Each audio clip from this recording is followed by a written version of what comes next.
안녕하세요. 북두시민혁명군의 전영돈입니다. 이번 시간에는 한국 자유민주주의가 가야 할 길이라는 세 번째 시간, 마지막 시간입니다. 그동안에 자유민주주의가 프랑스 혁명 후 군주제가 붕괴되고 주권 제민의 민주주의가 도입됨으로써 의회주의, 법치주의, 상권분립 이런 등등의 새로운 제도들이 도입되고 자유와 평등 그리고 박애라는 이념이 정립되었습니다. 그러므로서 이런 자유민주주의가 더욱 발전하게 되었고 산업혁명을 통한 물질적 증가와 함께 전 20세기에 들면서 세계가 급진적으로 발전하게 되었습니다.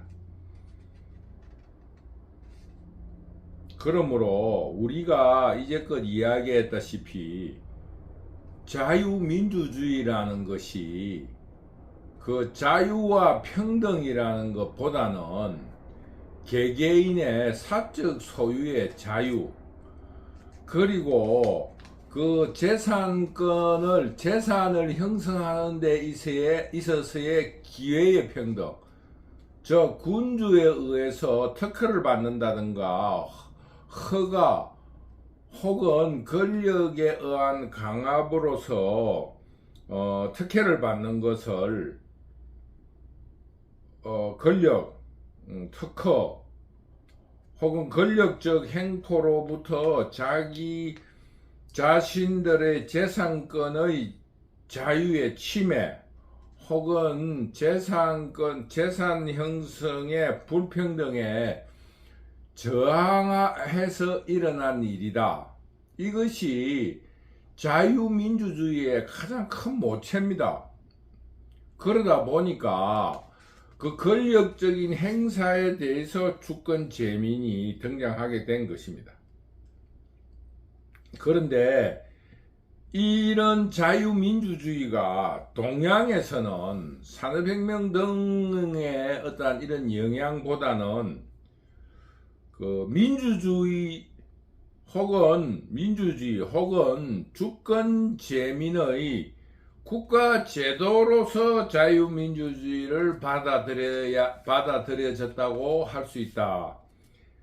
즉 동도서기, 동양의 동양의 정신 혹은 동양의 혼을 가지고 서양의 제도, 그릇 혹은 기술 이런 동양의 혼과 정신을 서양의 제도로서 발전시킨다. 이런 입장으로 동양에 도입이 되었다. 그래서 제가 여기서 말씀드리고 싶은 것은 서양은 산업혁명에 의해서 경제적 발전이 이루어지고 그럼으로써 새로운 부르주아지라는 새로운 계급이 형성됨으로써 그 사적 소유의 자유 혹은 재산권 형성의 기회의 평등을 주장하기 위해서 경제권이 우선이었다 이렇게 말할 수 있어요. 그런데 동양은 그런 사적 소유권보다는 봉건제도를 붕괴시키고 군주제를 대체하는 정치적 목적, 즉 주권 제민이 조금 우선이었다. 이런 조금 묘한 그런 차이가 있습니다. 그런데 한국은 1895년부터 그 갑오개혁 이후부터 일본이 1876년 강화도 조약 이후 한국의 국정에 개입함으로써 한국은 이미 일본의 식민지적인 상태로 전락되어 버렸고 군주제는 붕괴되지 않고 유사군주제인 식민지 상태의 총독의 지배를 받게 되었습니다. 그러니까 한국은 근대화라는 군주제 붕괴와 주권 재민이라는 것을 자율적으로 해내지를 못했습니다. 그러면서 그 일본에 의해서 생산력 증가라는 근대화를 맞이하게 된 것입니다. 쉽게 말하면은 제도로서의 그 민주주의 혹은 사유재산을 산업혁명이라든가 여러가지 새로운 문물로 인해서 생산성이 증가해서 국민들의 경제가 윤택해진다든가 새로운 계급이 만들어지는 것이 아니고 일본이 식민지 경영 상태로서 생산성을 증가시켰기 때문에 그 식민지 인민, 식민지 국민으로서 생산성의 증가에 조그마한 혜택을 보았지만은 그 자체가 새로운 계급을 형성한다든가 근대화에 대한 자각이 일어나지 못했습니다. 그래서 식민지 상태가 끝난 뒤 제2차 대전이 종식되고 연합군의 승리가 이루어지자 연합국에 의해서 대한민국은 독립되었습니다. 독립이라고 전무하고 해방되었어요. 그래서 해방되자 독립되기 전까지 그 근대화가 이루어지지 않고 통치를 스스로 하지 않았다는 이유로 연합국, 즉 성전국인 미국의 군정을 맞이하게 되었습니다. 이런 과도기적인 상태에서 그 생산성의 증가를 위한 일본을 위한 식민지 경영에서 생겨난 결과물, 즉 적산, 이런 그 재산이 친일이라든가 혹은 친일로 부역하면서 생겨난 재산이라든가 혹은 지식을 가지고 부정부패를 통해서 그 적산가옥을 취득하고 적산 재산을 취득함으로써 한국의 보수주의 혹은 부르조아지 계급으로 등장하게 된 것이 한국의 보수주의다, 이렇게 이야기할 수 있습니다. 더구나 군정 실시로 인해서 연합국에서는 미국의 적합한 정치 지도자를 요구를 했기 때문에 거기에 또 빌붙은 부정부패 세력들이 생겨났습니다.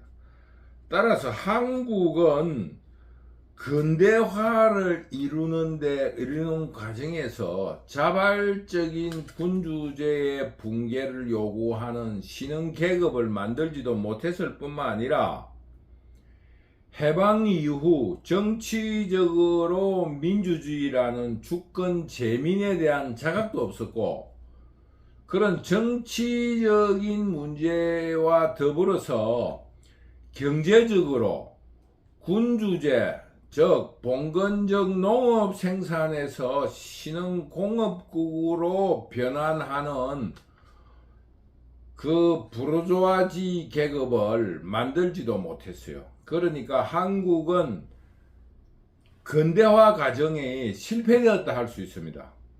지금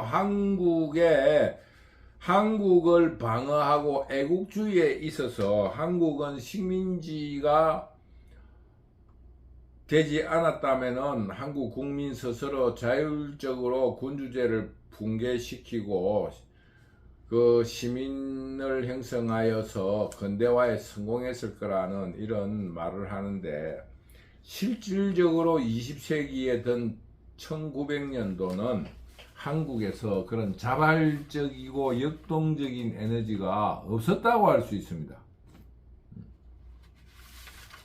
그러므로 이 앞서 두 번의 강의에서 말씀드린 것을 제가 이제 금방 간단하게 요약을 했는데 두 가지입니다. 첫째는 근대화라는 것은 산업혁명을 통해서 늘어난 생산성을 기초로 사적 재산, 사유재산의 자유,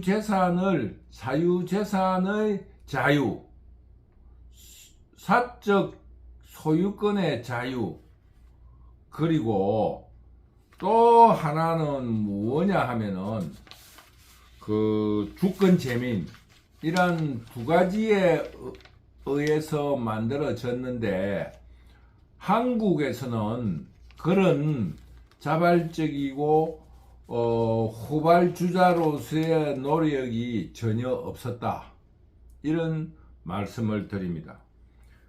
그래서 오늘의 강의는 마지막 시간으로서 현재 한국에서 자유민주주의에 대한 국민들은 어떤 평가를 하고 있으며 또 어떤 이념과 제도를 가지고 있고 또 앞으로는 어떻게 발전시켜 나가야 되겠는가, 그러니까 현재 평가는 어떻고 현재 제도와 그런 이념은 어떻게 되어 있으며 미래는 어떻게 해야 될 것인가에 대해서 한번 말씀드리고 싶습니다.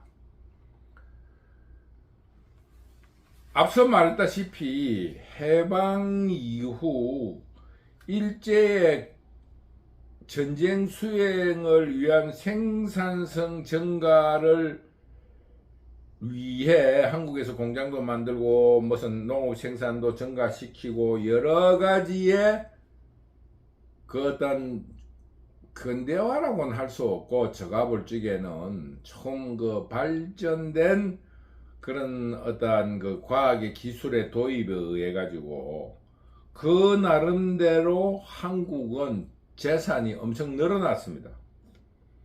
공장이라든가 발전소라든가 이런 기초 재산이.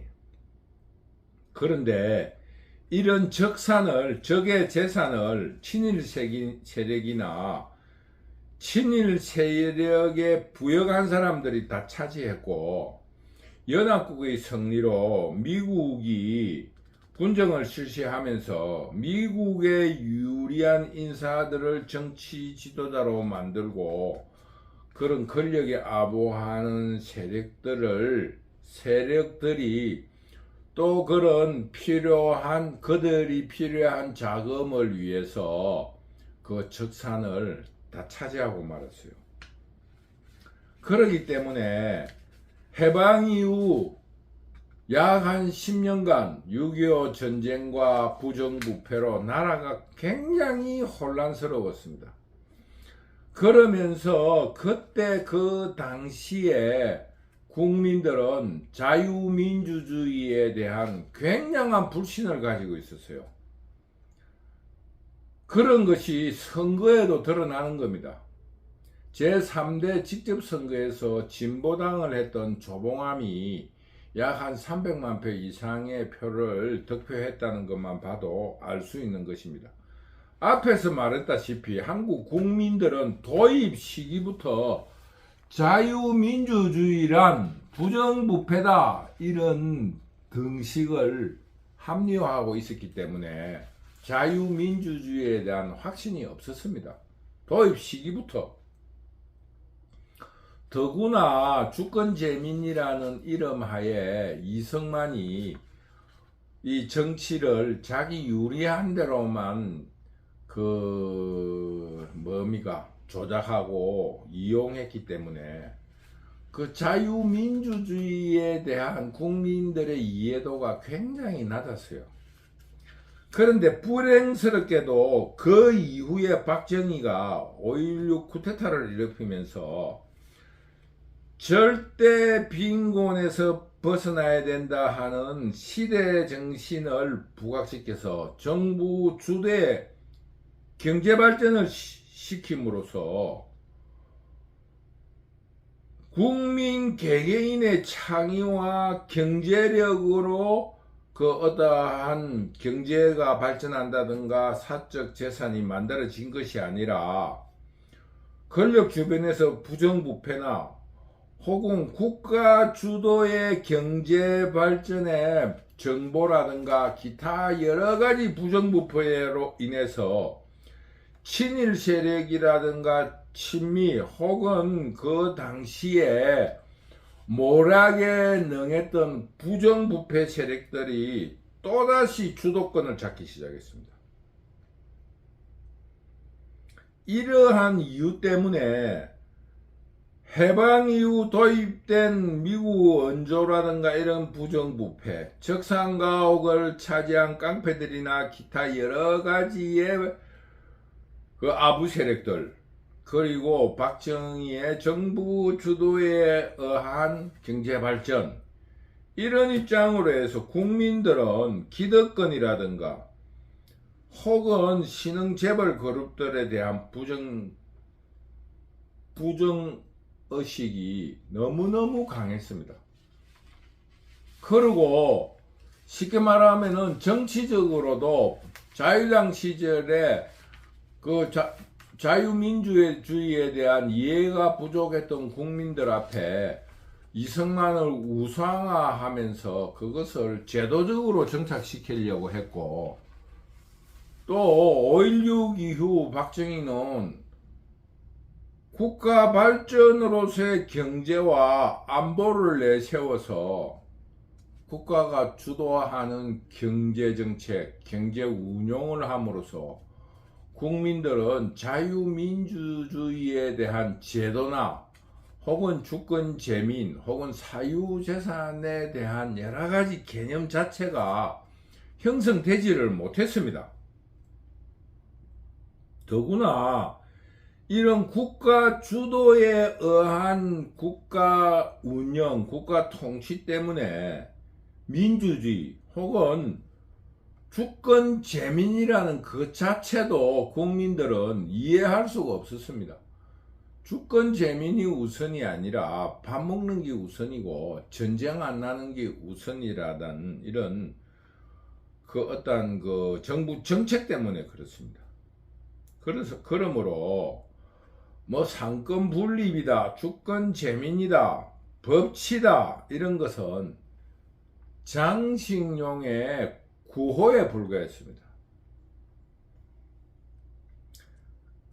그런 이유로 인해 가지고 박정희가 경제 발전을 이루었고 민주주의를 만들어내는 토대를 형성시켰다는 큰 업적과 평가에 대해 있었어도 그 국민들의 평가는 굉장히 인색한 편입니다.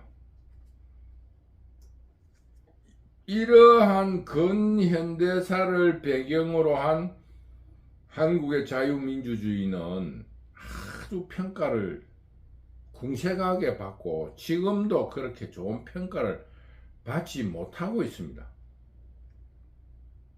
그것이 요즘 일어나는 국민의힘의 지지율이 낮은 이유입니다. 왜냐? 지금 전두환 정권 이후 전두환 정권 때까지의 군사적인 어떤 정부 주도, 여기에서 벗어난 이후에 보수주의는 굉장한 곤욕을 치르고 있다. 북두 시민혁명군은 그렇게 평가합니다. 지금 현재의 자유민주주의자 혹은 보수파가 힘들어하는 이유는 이런 자유민주주의에 대한 과거에 대한 평가가 국민들에게 아주 궁색한 평가를 받는 것 때문이라고 생각합니다.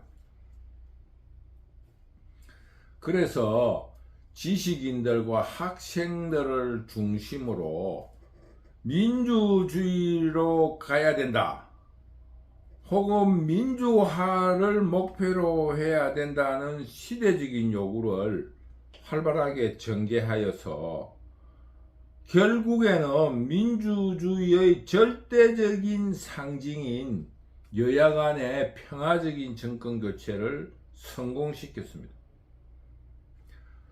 그래서 지금 현재 한국의 정치 형태를 보면은 자유민주주의의 도입, 해방 이후 자유민주주의는 부정부패와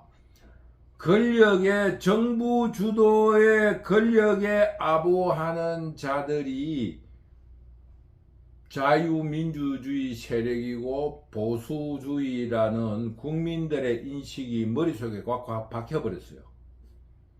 그런데 조금은 이상한 이야기를 하게 되면은 여야 정권 교체를 이룬 뒤에 야당조차도 국민들에게 어떻게 비추어졌나 하면은 민주주의로의 이행이 부정부패의 교대이고 정파 간의 그런 이해관계 혹은 부정부패를 위한 당파 싸움을 벌여나가는 걸로 국민들이 인식할 만큼이나 야당이 정권 교체를 하고서도 그들이 해야 될 민주화로의 이행을 똑바로 하지 못했습니다.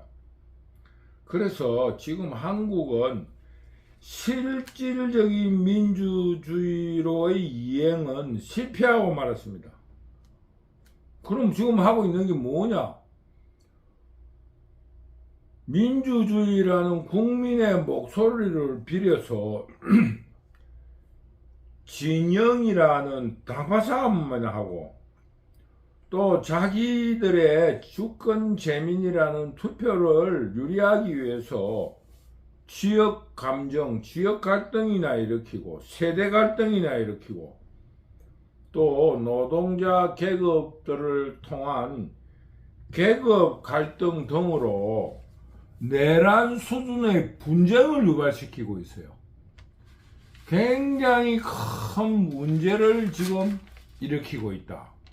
쉽게 말하면은 자유민주주의 세력에게는 부정부패 세력이다. 이제껏 친일로서 부정부패를 해온 세력에 불과하다고 주장하고 또 그 자유우파에서는 공산당, 공산좌파들이면서 또 다른 부정부패 세력일 뿐이라고 서로 이렇게 싸우고 있는 거예요. 우리가 이런 입장을 가장 대변해 주는 사건이 이번에 SK 두 부부의 이혼 사건에서 터진 겁니다.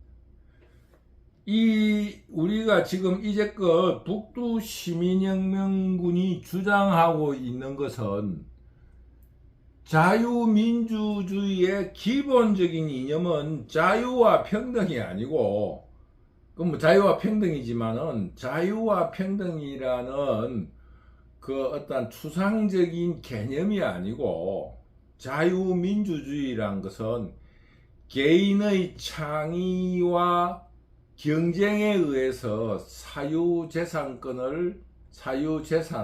혹은 소유의 자유를 인정받고 그 소유권을 취득하는 데 있어서의 기회균등 혹은 재산권의 침해를 막는다는 것이 가장 주된 요인이라고 이제껏 주장해 온 것처럼 대한민국에서 가장 성공했다는 재벌들이 어떤 문제가 생겼느냐? 대통령의 어전에 이용당하고 수행을 하고 있고, SK그룹이라는 사건에서 부부간의 이혼의 판결문에 이런 내용이 나왔어요. 이 SK그룹의 회장의 장인이었던 노태우 대통령이 이 재벌의 성장에 큰 도움을 줬다. 이건 자유민주주의의 창의와 경쟁이라는 문제를 전면적으로 부정하는 사건이 이 판결문에 드러나게 된 겁니다. 그러니 이 한국의 자유민주주의는 자유민주주의의 가장 근간인 사유재산의 소유의 자유, 그리고 그 재산을 소유하는 데 있어서의 기회균등과 재산권을 침해받지 않을 자유 혹은 평등을 정면으로 위배하고 있다는 것을 이번 사법부에서 선언을 했다고 할 수 있습니다. 결국엔 이것이 뭐냐 하면은 우리나라는 프랑스 혁명 때 외쳤던 사유재산의 자유가 아직 사회적으로 공인되지 못하고 있다는 이야기입니다. 전부 다 부정부패 세력들이라는 것입니다. 그래서 일부 지식인들이 이 대한민국의 자유민주주의를 올바르게 정착시키기 위해서 많은 노력을 했어요. 그래서 그게 자유우파에서는 이제껏 해왔던 것을 부정할 수 없으니 재산권 형성이라든가 재산 침해, 세금 문제라든가 이런 문제를 세계적인 수준에 따르자. 지금 우리나라가 너무 지역적으로, 민족적으로, 내재적으로 우리만의 기준으로 용인하고 용서하는 그런 부정부패를 척결하자, 이런 의미에서 세계화를 주장했고 또 그와 유사한 개념으로 선진화를 주장했습니다. 즉 우리나라에서 일어나고 있는 지금 정의가 10년, 20년 전보다는 월등히 발전했지만은 아직 세계적인 수준에 미치지 못한다는 그런 자각이었습니다. 그렇지만은 아직 이번 노소영 최머식이 그 SK 그 회장 간의 그 이혼 사유의 판결문에 나와 있다시피 한국은 아직도 권력에 의해서 사유재산이 형성되고 그런 특허에 의한 권력적인 부정부패에 의해서 재산이 형성되는 불평등한 사회라는 것이 이번에 증명되었습니다. 물론 이 주제와 상관이 없지만은 앞으로 대한민국의 자유민주주의의 발전을 위해서 조금 외람되지만은 SK그룹을 그 시범 케이스로 재벌을 해체하고 그 각 기업들을 국민기업으로 만들어서 그 소유권 형성의 불평등에 대한 시정을 시도해야 된다. 늦었지만은 사회 정의를 위해서 이번에 SK그룹을 해체시켜야 된다. 그리고 그것을 국민기업으로 만들어서 그걸로 가지고 어떤 재단으로 운용하든지 허경영이 말처럼 국민들에게 1년에 얼마씩 하다못해 10만원씩이라도 주든지 이런 그동안의 자유민주주의의 근간이었던 소유권의 사적 재산의 형성에 대한 평등, 기회의 균등, 그리고 재산권 침해에 대한 자유를 지금부터로 바로 잡아야 되지 않나, 이런 생각을 하게 되었습니다. 따라서 한국의 자유민주주의는 현재 자유와 평등이라는 입장에 있어서 자유의 액센트를 주면서 그 자유민주주의가 개인과 공동체 혹은 개인과 사회, 개인과 국가라는 개인과 공동체라는 문제에 있어서 지나치게 이기적으로 개인에 치중되어 있다. 그 증거는 그거예요. 대통령이란 사람이 자기의 권력을 이용해서 사위에게 재산권을 형성하는 사유재산을 형성하는데 막대한 영향력을 행사했다는 것이 바로 이런 이유입니다. 그러다 보니 이 사회가 공동체가 붕괴되고 개인들의 부정부패가 정의가 되는 이런 사회가 되고 말았다. 이런 점을 우리 자유민주주의가 반성해야 된다.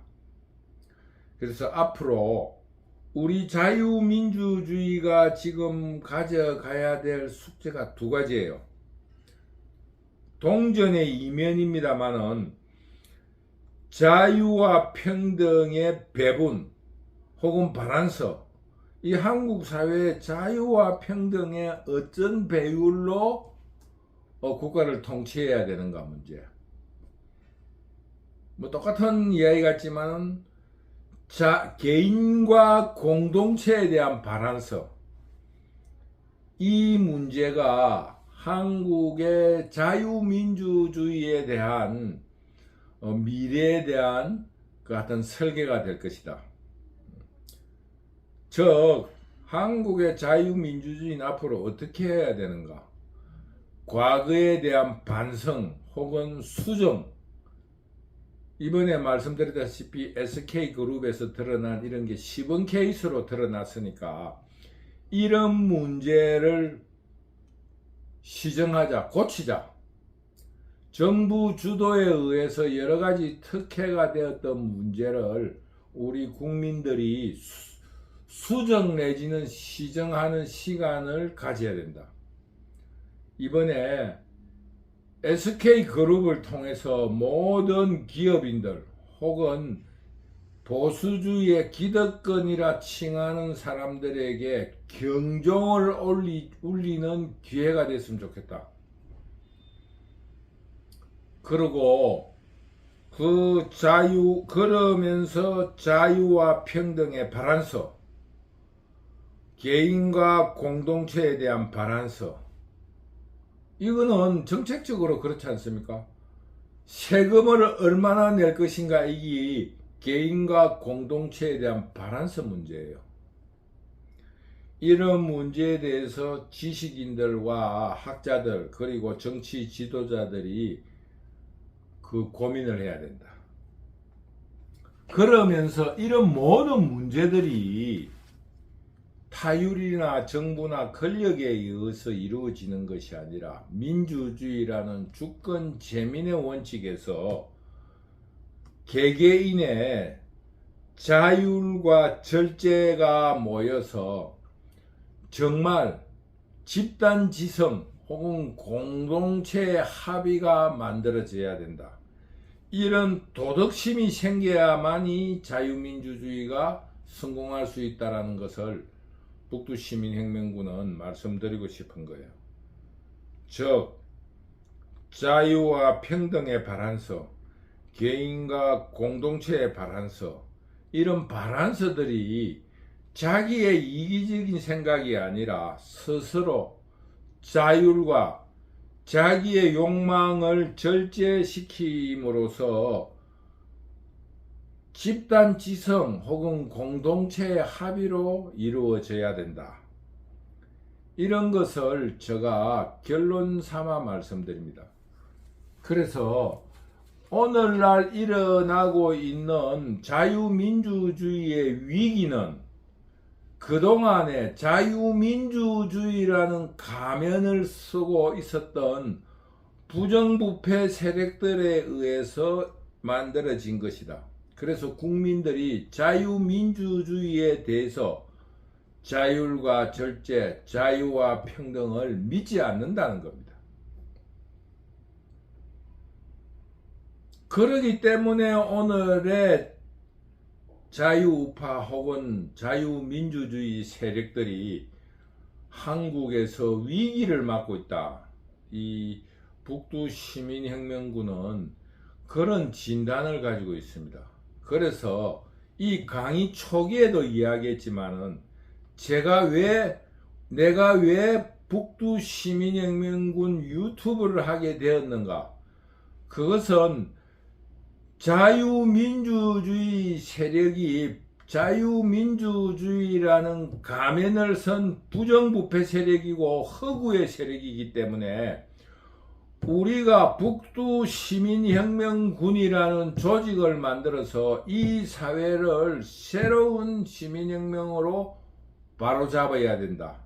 그렇지 않으면 한국은 또다시 세계 역사의 뒷공무니로 처지고 만다는 것을 계몽한다면 이상하지만은 저의 작은 힘으로나마 알리기 위해서 나온 것입니다.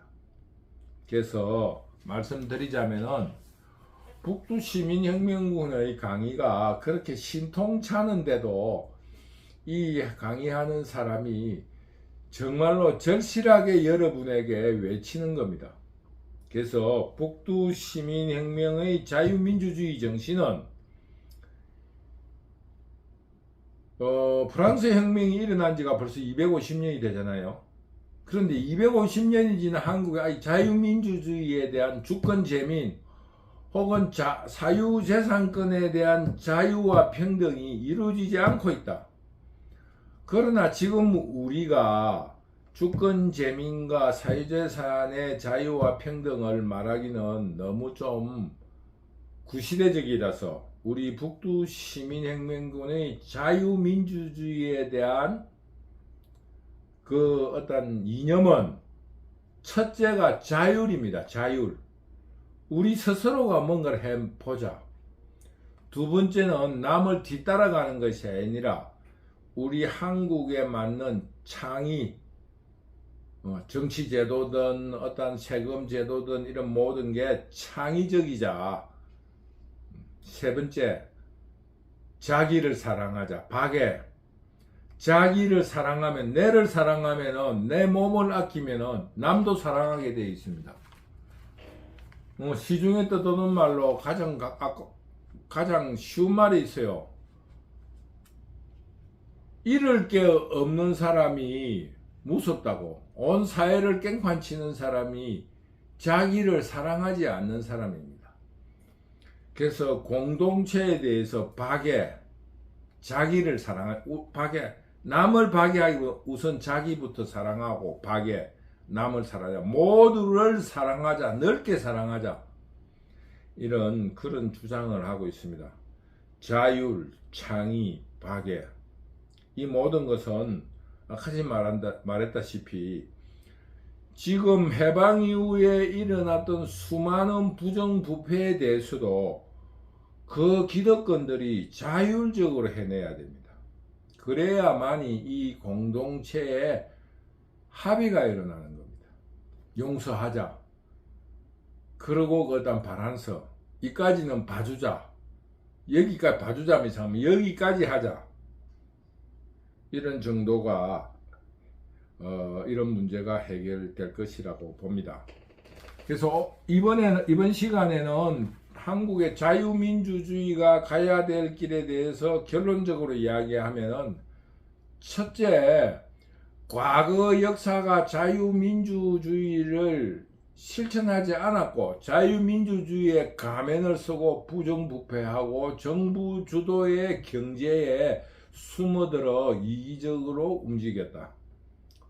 두 번째, 그런 이유로 인해서 국민들이 자유민주주의에 대한 평가가 매우 궁색하고, 따라서 이런 이유로 지금 자유민주주의가 굉장한 위기에 처해 있다. 세 번째, 그래서 우리 자유민주주의에 대해서 시정하자. 반성만이 안 된다. SK그룹을 통해서 밝혀진 정치 권력들이 사유재산의 자유와 평등을 개입했다는 판결문에 나와 있는 것이니까 시정하자. 시정할 수 있는 기회를 가지고 그 시정을 바탕으로 자유와 평등, 개인과 공동체, 이런 거에 대한 바란스를 집단지성으로 합의를 봐야 된다. 이런 것은 자율과 절제에 의해서 이루어져야지 자유민주주의의 자유민주주의 이념에 합당한 것이다. 이런 주장을 결론 삼아 여러분에게 내놓겠습니다. 여러분, 북두시민혁명군을 늘 사랑해 주셔서 감사합니다. 다음 시간에는 이런 문제를 가지고 고민했던 일단의 학자들이 내걸었던 공동체 자유주의라는 것을 가지고 저희들이 북두시민혁명군이 제시한 문제와 이 문제가 어떻게 어떤 합의점을 가질 수 있을 것인가에 대해서 여러분과 같이 한번 이야기해 보려고 합니다. 여러분, 감사합니다.